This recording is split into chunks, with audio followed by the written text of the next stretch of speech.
Hello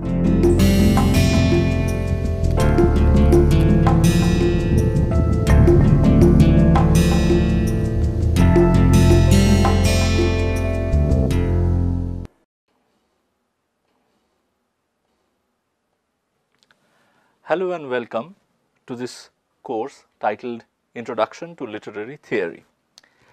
In today's lecture, we will try and understand what constitutes literary theory, and we will also familiarize ourselves with some of the topics that we are going to cover as part of this lecture series.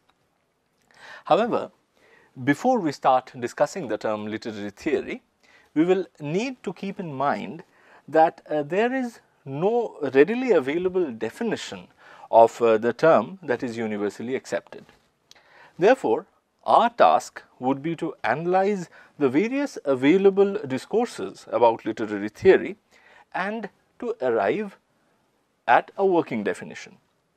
We will then go on adding nuances to this tentative definition as we proceed with our course, so that by the end of it we should have a thorough understanding of the subject. Now, according to the Oxford English Dictionary, the term theory means, and I am quoting from the dictionary, the conceptual basis of a subject or area of study. And this conceptual basis is understood in opposition to the notion of practice. Okay. So, one easy way to understand literary theory is to read it as a conceptual basis of the area of study that we know as literature, and this can then be opposed to the more practical side of literary studies, which deals with analyzing and evaluating particular literary texts. And this second bit is usually identified as literary criticism as opposed to literary theory. So, literary criticism takes up the practical part of literary studies. So, in other words, literary theory deals with the broad picture, attempting to give a comprehensive vision of what constitutes the field of literary studies, and literary criticism concerns itself with the practice of reading individual texts by transforming abstract concepts of literary theories into analytical tools. However, in spite of this being a rather neat and ready definition of literary theory, this does not take us very far, and this is because for most of the students of English literature, the term literary theory usually presents itself as a self-contradictory concept. Here I would like to digress a little and make clear that throughout this course, I would be talking about literary theory as it is usually taught within the disciplinary framework of English literary studies. I would therefore request you to keep in mind that I teach English literature in an Indian institute, and it is from this location that I will try to intervene in the field of literary theory. As in fact you will see during the course of our discussion, that the location of the scholar crucially determines the approach to this subject, and so I thought it would be better to clarify my own position, my own location at the very onset. Anyway, coming back to where we left, I was saying that the definition of literary theory that we can construct from the dictionary meaning of the word theory does not take us very far, and the reason for that is literary theory, the term, usually appears to be self-contradictory to most of the students of English literature, and there are several reasons for this.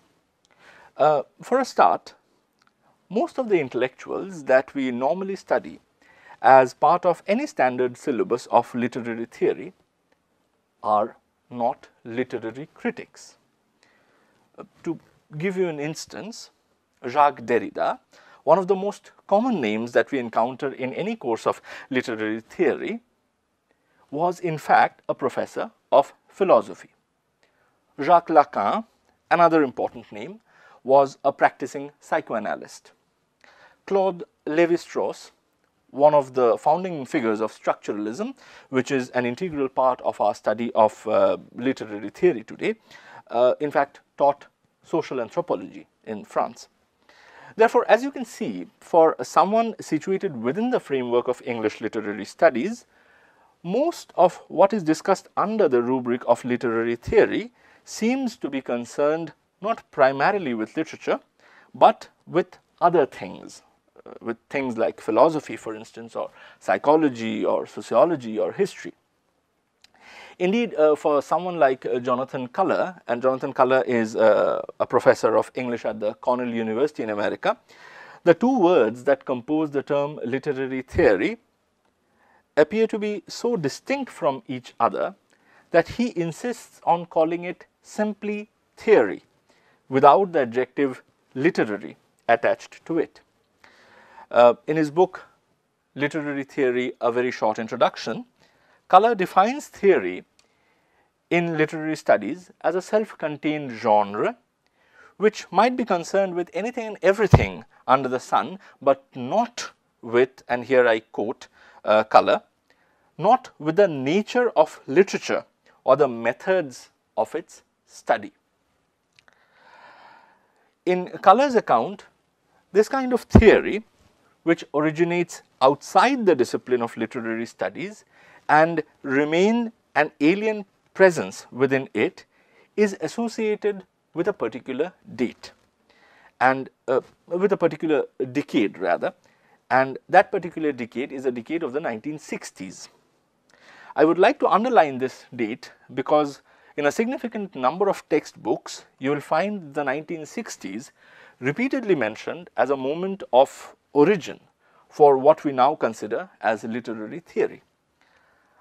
I will have to come back to this date and why it is regarded as a watershed moment later on, but right now let us move on to another peculiar point about literary theory which seems problematic to most of the students of English literature. Now, if you are doing a course on literary theory as part of any English literature program, I am sure you will be struck by the number of French authors that you encounter in your course. So, you will encounter, for instance, Claude Lévi-Strauss, you will encounter Jacques Lacan, Simone de Beauvoir, Louis Althusser, Jacques Derrida, Michel Foucault, Pierre Bourdieu, Julia Kristeva, Hélène Cixous, and I can go on, the list seems to be endless. And these are figures who now form a permanent part in any syllabus of literary theory within the field of English studies. But they were scholars who worked from within the French intellectual tradition and are therefore in some sense outsiders to the world of English literary studies. In fact, most of their works were available to the English speaking world only after a very significant delay.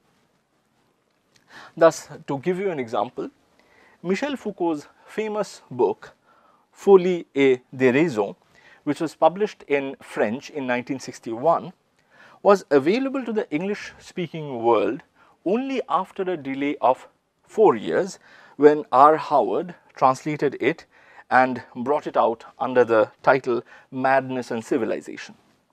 However, this 1965 English version translated by Howard was a highly abridged edition of Foucault's original text, and in the English version about 300 pages of the original text along with 800 footnotes were left out. Indeed, the first unabridged edition of the text by Foucault was not available to the English readers before 2006. 45 years after the original text was published in French. You remember the date is 1961 and the final version becomes available in English only in 2006. Similarly, Gayatri Chakraborty Spivak's celebrated translation bearing the title Of Grammatology was published 11 years after Jacques Derrida's French original De la Grammatologie. and of course, Derrida's work was originally published in French. Thus, as you can see, the very core authors and texts who are studied as part of a literary theory course in the English-speaking world reaches the Anglophone readers from outside and only after a very significant delay.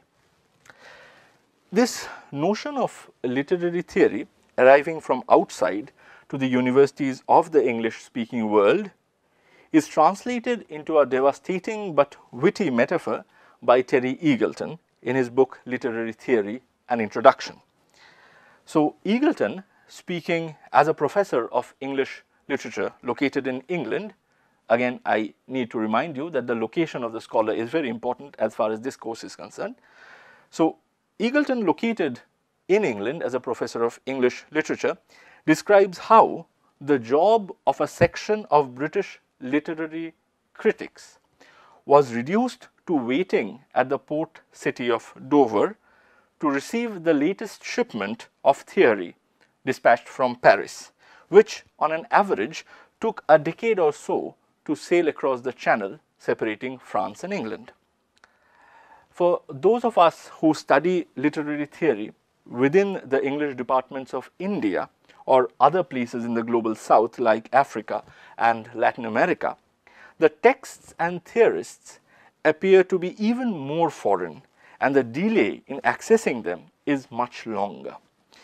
For us, therefore, waiting to acquaint ourselves with the latest in literary theory not only means waiting for these works to be first conceptualized by theorists sitting in the continent, then translated in English, but it also involves waiting for the publishers to bring out affordable editions for our local markets so they can be purchased and readily studied by our students in the class. In what follows, my effort would be to reduce these feelings of alienation and confusion that usually surrounds the concept of literary theory. And I wish to do this by addressing two issues. The first is how what is labeled as quote-unquote theory is connected with the idea of literature. This is the first issue that I would like to address. And as I have said earlier, for some, the general impression is that theory is external to the field of literature. But I would like to question, is that so? Is that really the case? Or are they both part of a wider cultural scene which integrally binds them together? The second point that I would want to focus on is how we, the students of English literary studies in India, are connected with the evolving story of literary theory.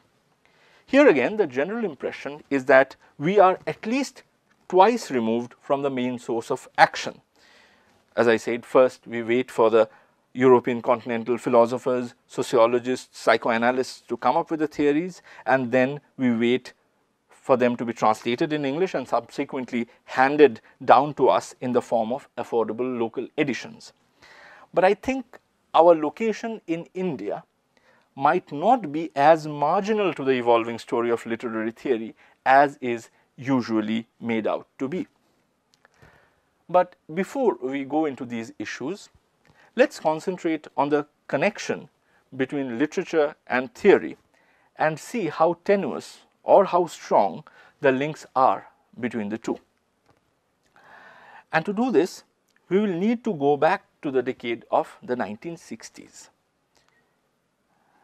In the month of May in the year 1968, the streets of Paris were on fire. Open battle was going on between graduate students and the police.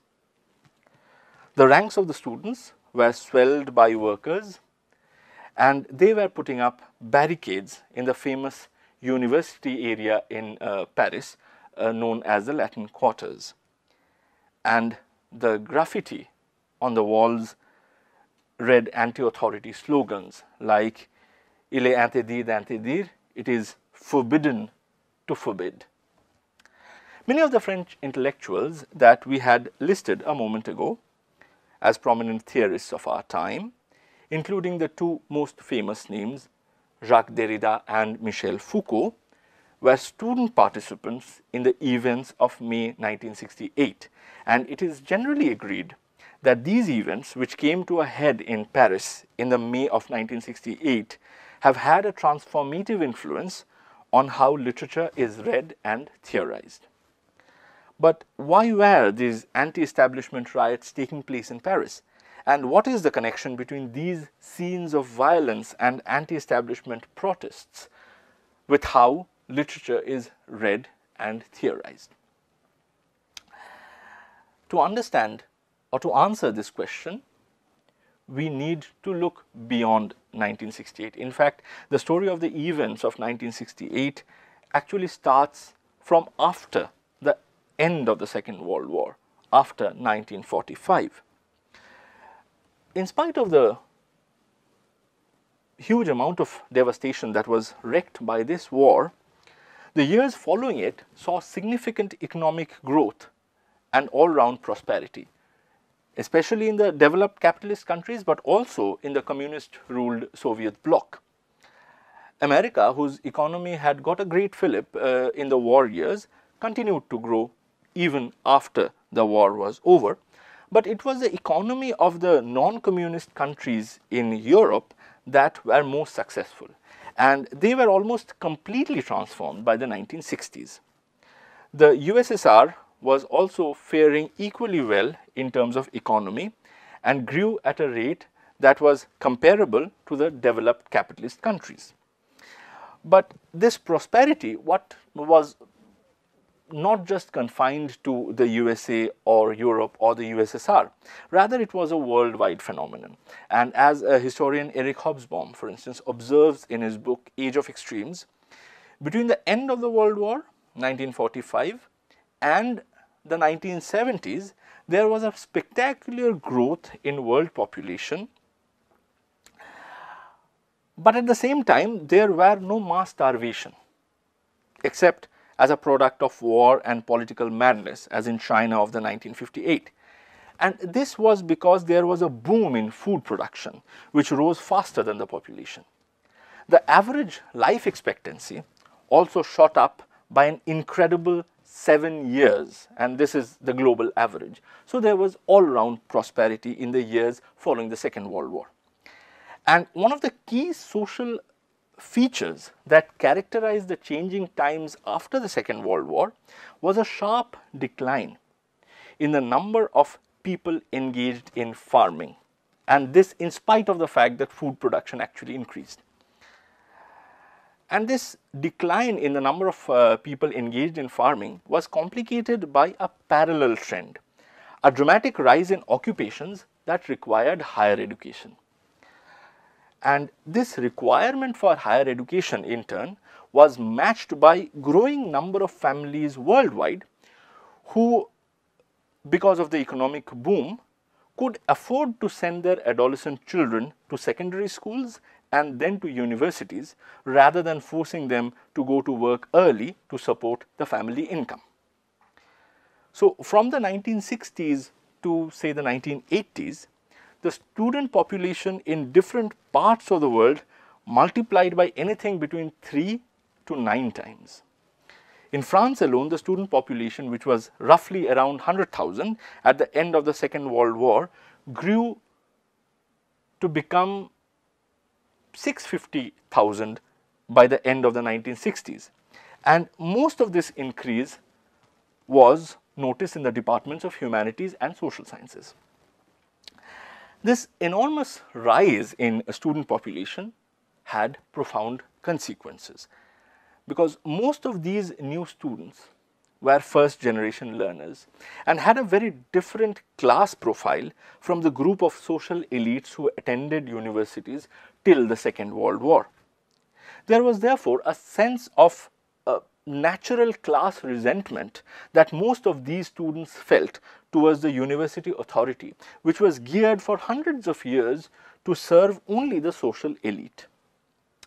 This class resentment felt by the students found echo within the ranks of the workers, and so in the May of 1968 we see students and workers coming together to build barricades and to resist authority in general.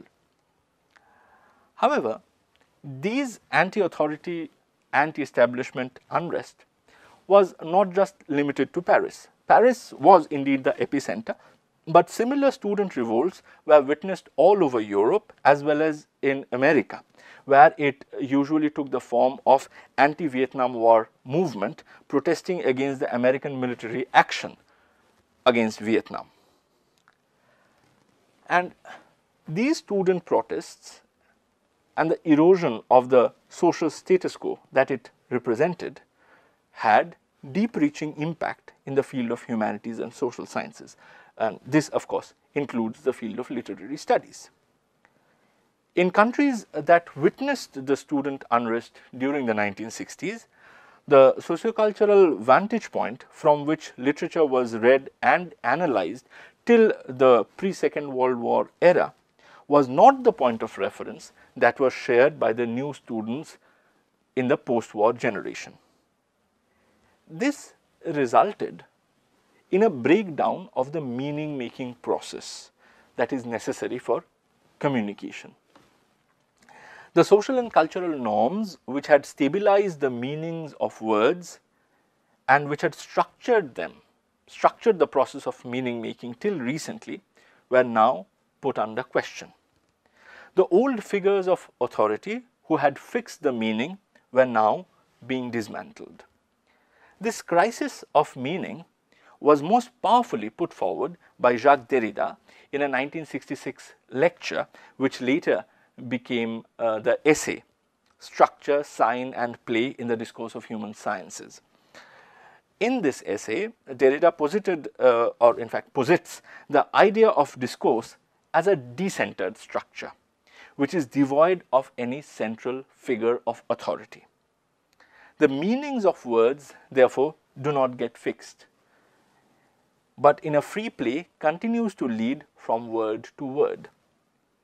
For students of literature, this crisis in meaning-making due to lack of an authority figure was perhaps even more clearly stated by Roland Barthes.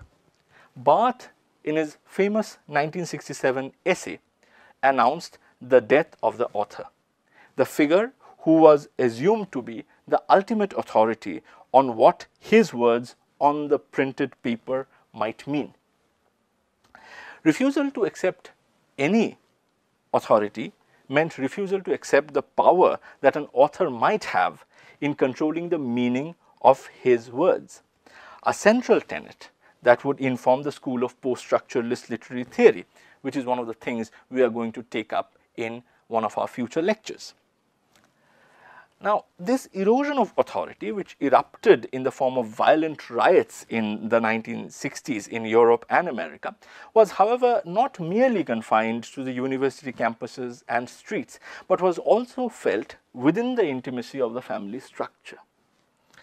In the years following the Second World War, the number of women in the higher education section rose considerably, and I am here stating figures from all over Europe and from the USA.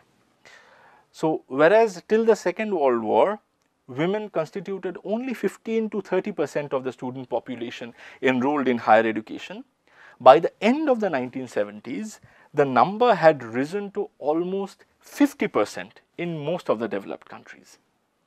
So, this means that the wave of new student population that we have been discussing so far also had a large number of women in them. Women who were as disaffected, if not more, at least as disaffected with the authority and with the old established order as their male counterparts. The rise in the women's student population across Europe and America was complemented by another trend. It was complemented by an equally dramatic rise in the participation of women in workforce. And such an expansion of the social group of educated and economically independent women resulted in obvious tensions within the family structure, which was inherently patriarchal, and within which the superiority of men over women was almost taken for granted. This tension gave rise to the social and intellectual movement that is referred to as the second wave of feminism, a movement that took up issues of female sexuality, reproductive rights, and position of women both in the workplace as well as within the family. And in the field of literary studies, this movement manifested in the form of a quest to find new parameters for writing and reading literature as a woman. Women were, however, not the only marginalized section of the society who gained prominence in the changed scenario after the Second World War. Another previously marginalized social group now enjoyed a similar kind of emancipation and a similar kind of foregrounding. And here I am thinking about the inhabitants of the vast stretches of colonized area in the global south, which gained independence in the decades immediately following the Second World War. So it started with the independence of countries like India and Pakistan, but soon it spread across to Africa. And most of this continent, most of Africa, was decolonized during the 1950s and 1960s. There was again a huge impact of this emancipation on how literature is read and analyzed. So by the 1960s, the literature produced by authors from erstwhile colonies managed to carve out a niche in the global book market. In England, for instance, the publisher Heinemann started bringing out the African Writers series, which published and brought to the metropolitan readers the work of authors like Chinua Achebe, Ngugi wa Thiong'o, Amata Aidu, Buchi Emecheta, and so on. And these are authors that we'll have to remember, they would not be considered part of mainstream English literature even, say, 50 years ago. Also, just as the second wave feminism gave rise to various intellectual debates regarding how women as a reader should engage with literature, the new sense of emancipation and prominence gained by the people in the global south gave rise to a whole new field of literary theory concerned with how the once colonized subject should intervene in the field of literature. And we will talk more about this particular kind of literary theory when we discuss post-colonialism, again in one of our future lectures. So as you can see, therefore, the world changed radically between the end of the Second World War and the end of 1970s, beginning of 1980s. This meant that not only the context in which literature is studied and made sense of underwent a very significant transformation, but also this means that the profile of producers of literature as well as the students who critically analyze these literary texts within the classroom setting, they changed dramatically. The new prominence that literary theory enjoyed in the second half of the 20th century was therefore a result of students and scholars trying to connect their study of literature with this changed context, an effort which involved redefining the very conceptual basis of literary studies and connecting it with the new streams of thought in the sister areas of humanities and social sciences, like, as I've already mentioned, philosophy, psychology, sociology, history, and so on. Now, one of the reasons that the post-1960s boom in literary theory is often regarded, as we saw, as an alien intervention within the field of literary studies is because the scholars who made use of these new theories, who still make use of these new theories, are actually challenging the prevalent ways in which literature was being read and understood till, say, the Second World War. However, what we need to remember here is that no matter how alien theory might appear at a particular historical moment, no reading of literature can be ever bereft of theory altogether. So, those who portray the literary theories that has emerged in the post-1960s often forget that existing ways in which literature was being read and understood till that point in time were themselves underlined by certain conceptual basis which echoed certain other philosophical or sociological or historical outlook of that time. And therefore, with each major shift in the economic, social and cultural context, we can see fresh attempts to put literary studies on a new conceptual basis that is not only more in tune with the changed world, but also in tune with the changing perspectives in other academic disciplines. So, we need to remember that the reading of literature has never been an isolated practice that is cut off from other disciplines of human inquiry. An attempt to create an inside-outside division and place literature on one side and theory on the other side is therefore something which cannot be sustained for very long. In other words, the significantly changed global context of the Second World War, of the post-Second World War era might have led to a profusion of new literary theories, but it was definitely not the first attempt to theorize how to read and how to engage with literature. Here, I would like to give you an example, and I would of course borrow this example from within the field of English literary studies. Near the very end of the 18th century, William Wordsworth and Samuel Coleridge, two friends and literary collaborators, significantly changed the ways in which literature is created, is conceived and is read. This revolution in the field of English literary studies is usually referred to as a Romantic movement. But if we look deeper, we will see that this reconceptualization of literature also had a broader social, political and cultural context. On the one hand, this urge to think about literature anew was fueled by the great political and intellectual changes that were brought about by the French Revolution. Indeed, Wordsworth was present in Paris immediately after the most iconic act of French Revolution, the storming of the Bastille prison, had been performed and a republic had been declared in place of a monarchy in France. And the revolutionary political change that Wordsworth witnessed in France had such an impact on him that he sought to express this paradigm shift in poetic form in his autobiographical piece, The Prelude. And I will read out some lines from the Prelude here. "'Twas in truth an hour of universal ferment. Mildest men were agitated, and commotions, strife of passion and opinion filled the walls of peaceful houses with unique sounds. The soil of common life was, at that time, too hot to tread upon." I am sure some of you were able to hear the echo of the events of 1960s in these lines written about how things were unfolding in the 1790s.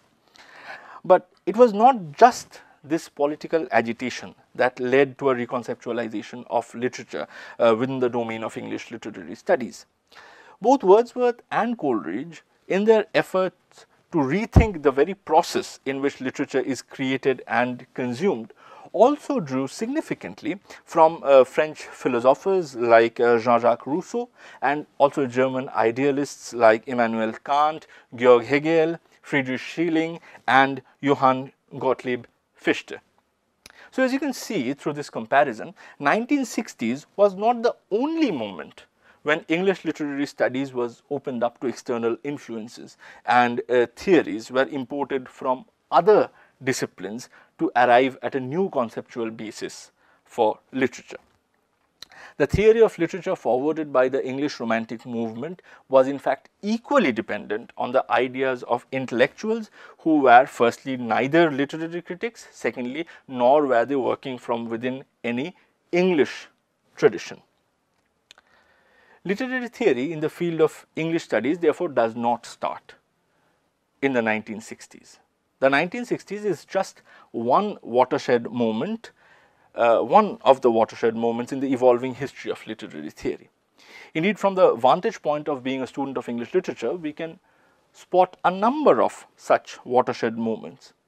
One of them being, of course, the emergence of the English Romantic movement, about which we just discussed, and the 1790s, when a new theory of literature emerged along with the writings of Wordsworth and Coleridge. But we can spot another watershed moment at the beginning of the 18th century, when the English word quote unquote literature started acquiring its modern meaning, the meaning that we understand now.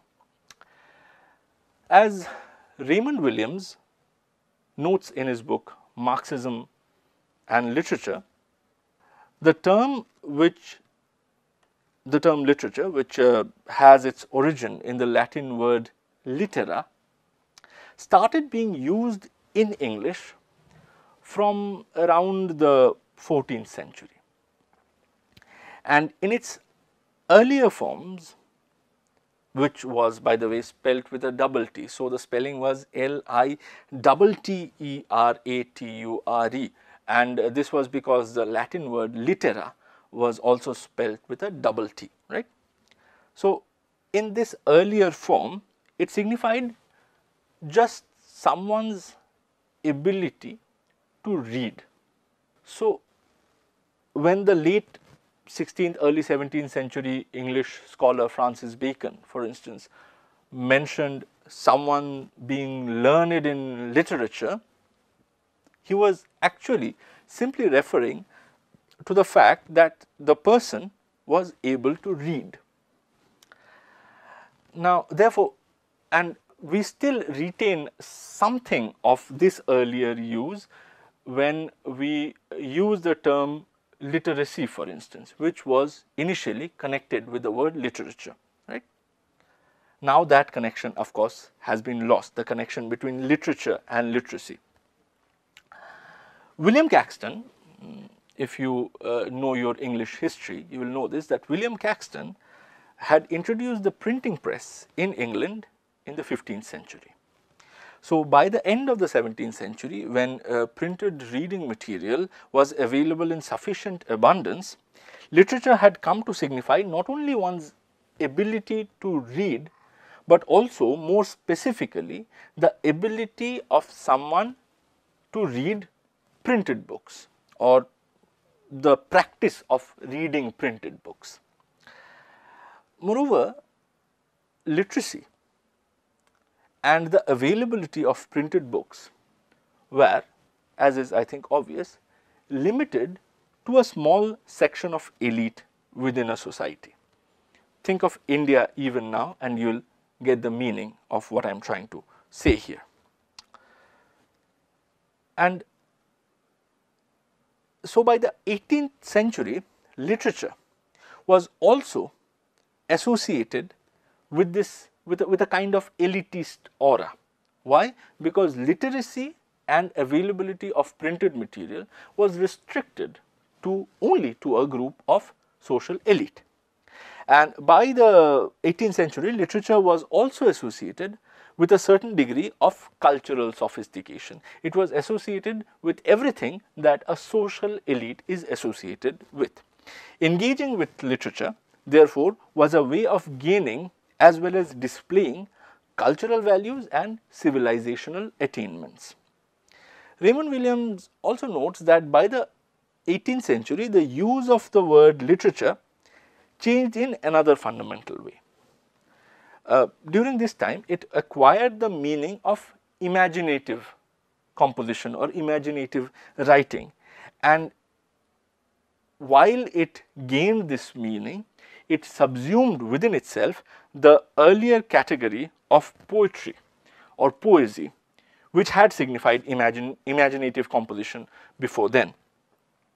Now, with the development of the term literature, poetry was confined primarily to metrical composition. Even now we associate poetry primarily with metrical composition, but it is important to remember that at one point of time it was not just one kind of literature, but poetry or poesy signified a much broader thing.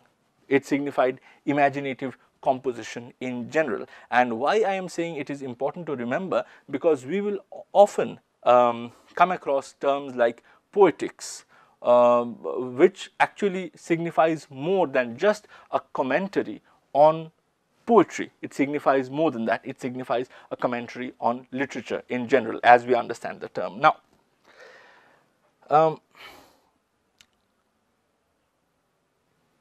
Coming back to the point, it is in this time of change, the 18th century, when literature gradually became what we understand it to be now, that I would like to locate the origin of literary theory or literary criticism.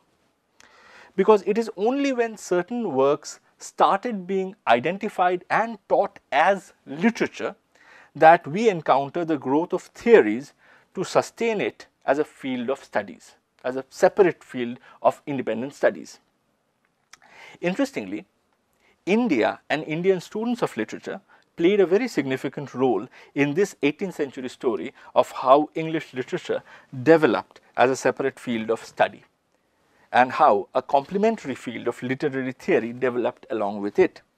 And this is because India was one of the earliest places in the world where English literature was studied as an academic discipline. So, you can see, rather than being marginal to the story of literary theory, we, those of us who teach and study English literature in India, are actually at the very heart of it. Not only during the moment of its origin in the 18th century, but also in later times when India again comes to prominence with the rise of post-colonial literature and post-colonial theory, and with the emergence of theorists like Gayatri Chakraborty Spivak and Homi Bhabha. We will encounter these names again in our lectures of post-colonial literary theory later on. I would like to point out that though I have just mentioned the early 18th century as the point from where we should start our discussion of literary theory, because the very concept of literature was absent within the field of English studies before that, but in practice, in actuality, our syllabus will begin far back in time. And this is because ancient Greek and Roman philosophers like Plato, for instance, or Aristotle, or Horace, or Longinus, also known as Pseudo-Longinus, they had a very significant impact on the theorists of the 18th century. And these philosophers therefore form an integral part of the history of literary theory as it is taught and studied within the academic discipline of English literature. In our next lecture, therefore, we will first discuss Plato and Aristotle, and we will discuss their commentary on the idea of mimesis. You will discover that this term mimesis has been crucial in guiding all later understandings of literature in particular and art in general. So, we will first discuss that, and then we will in turn move to Longinus and his theory of the sublime, and how that theory of the sublime relates to literature. And it is only after these initial lectures that we will be able to start discussing how literature and literary theory started being studied in the field of English studies from the 18th century.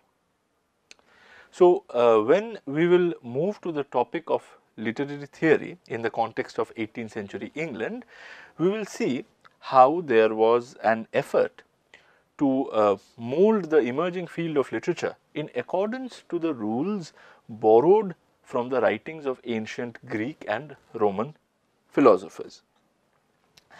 This is why, in fact, the kind of literary theory that we see developing in England between the second half of the 17th century right up to the first decades of 18th century is referred to as the neoclassical school of literary theory.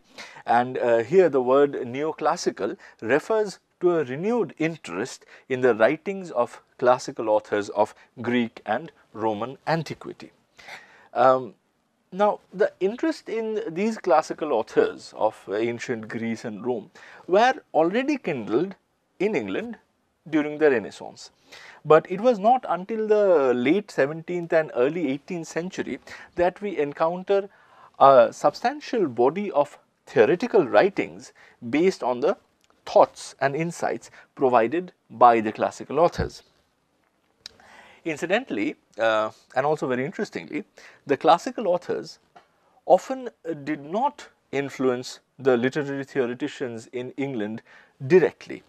Rather, they were influenced via the works of French intellectuals like Nicolas Boileau Despréaux, and therefore, better known as just Boileau, and therefore, in the debates and discussions through which English literary theorists tried to modify and expand or even contradict the ideas of the classical authors of Greek and Roman antiquity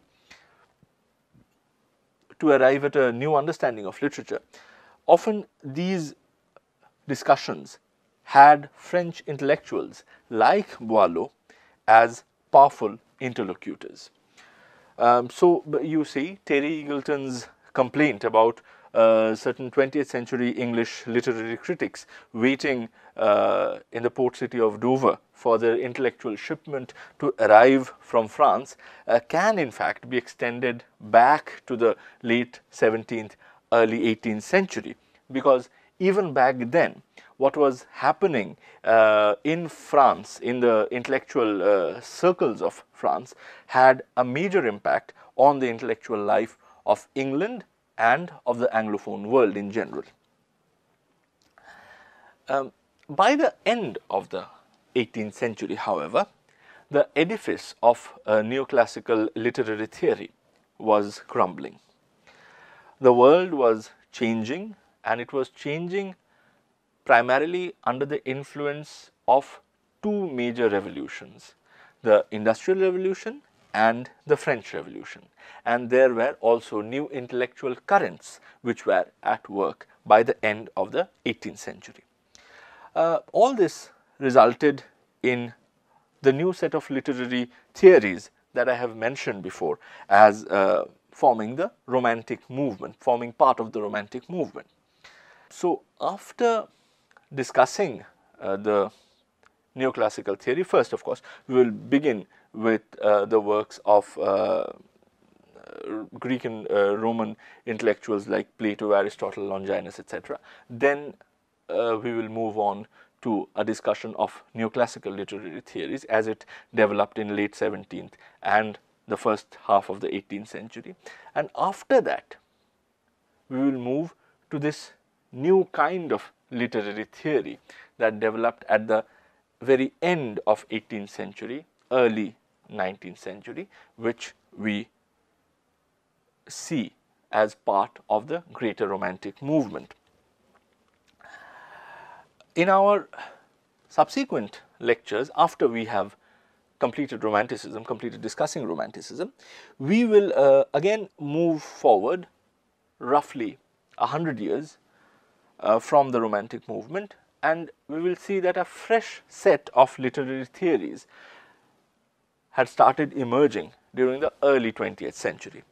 And here we will deal with how different strategies of reading literature were experimented with by the American school of new critics, for instance, by the Russian formalists, and we will also pay special attention to Mikhail Bakhtin, who was part of the Russian formalist movement, but he was also a major theorist in his own right. And terms like dialogism, for instance, which is today integrally associated with literary theory and how we understand literature, goes back to the writings of Bakhtin. So when we discuss Russian formalism, we will also especially focus on the works of Mikhail Bakhtin, and we will also focus on the German phenomenologists like Husserl, for instance, or Heidegger, who initiated a school of literary theory that later developed into what we now know as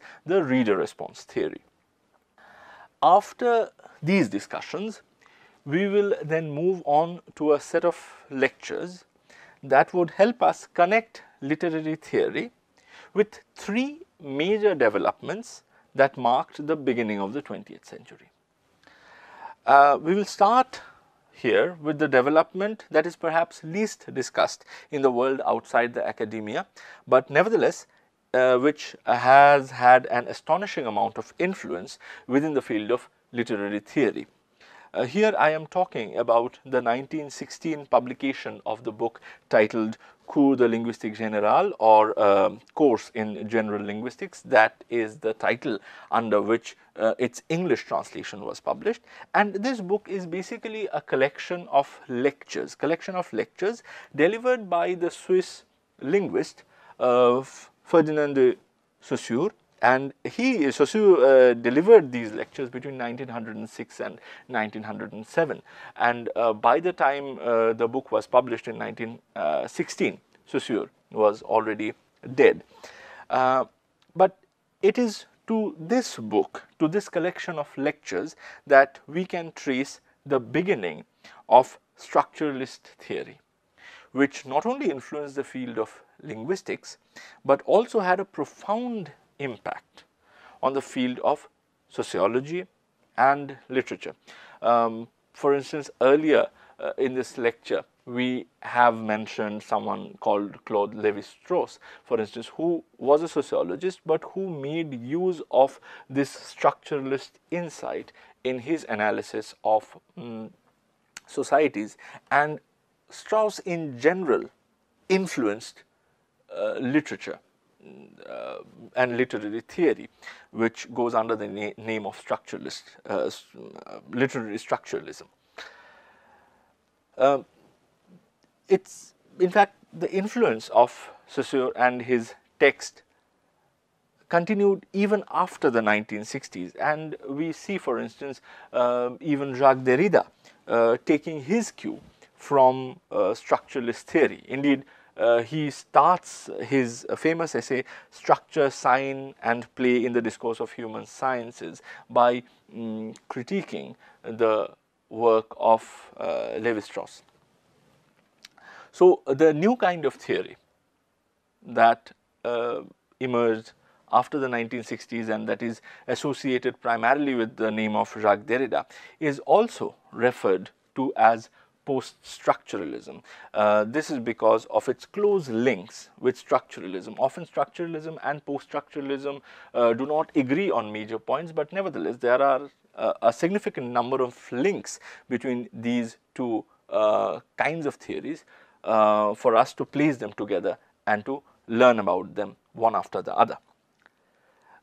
From our discussion of structuralism and post-structuralism, we will then move on to the second major development that shaped the 20th century, and this one is the Bolshevik Revolution, which happened in Russia in 1917.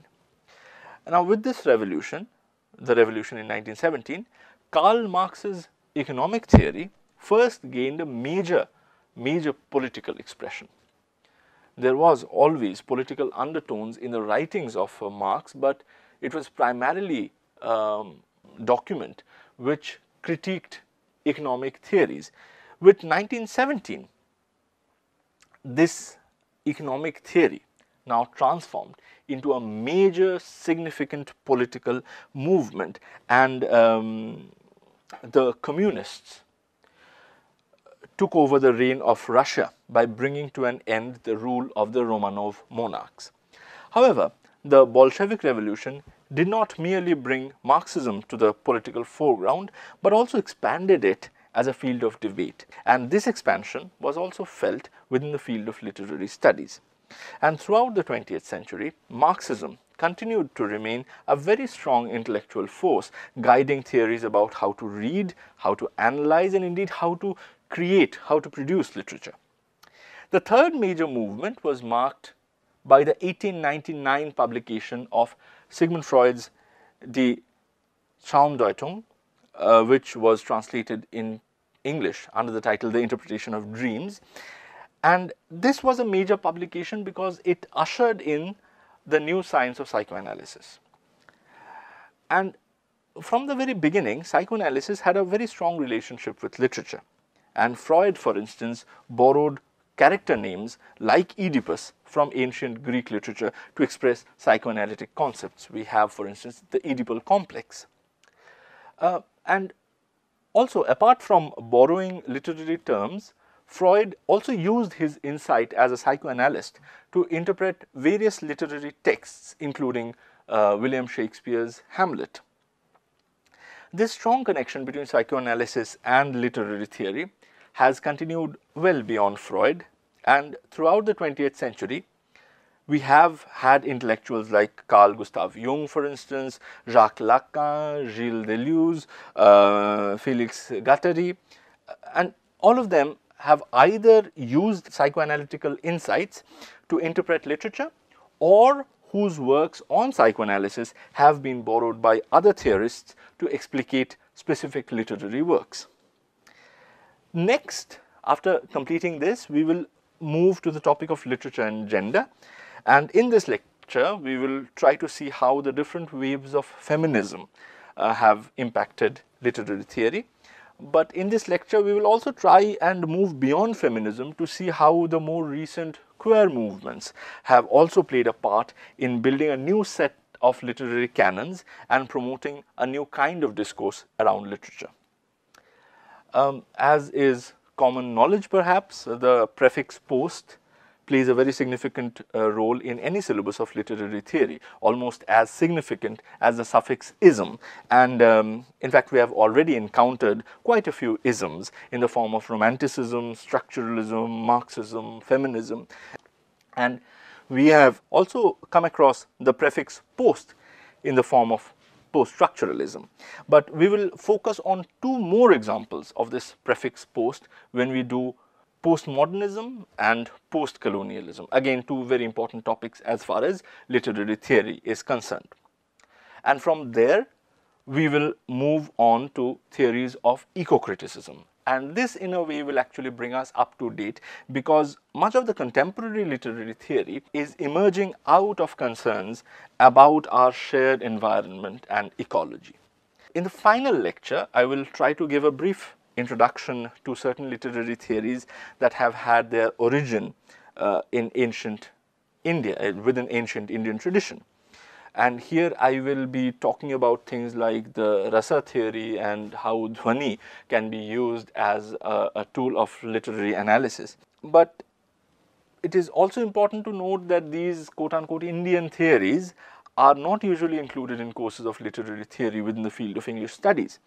However, it would be great to try and expand the already eclectic field of literary theory a bit more and make it slightly more relevant to us who study literary theory from within the context of Indian institutes.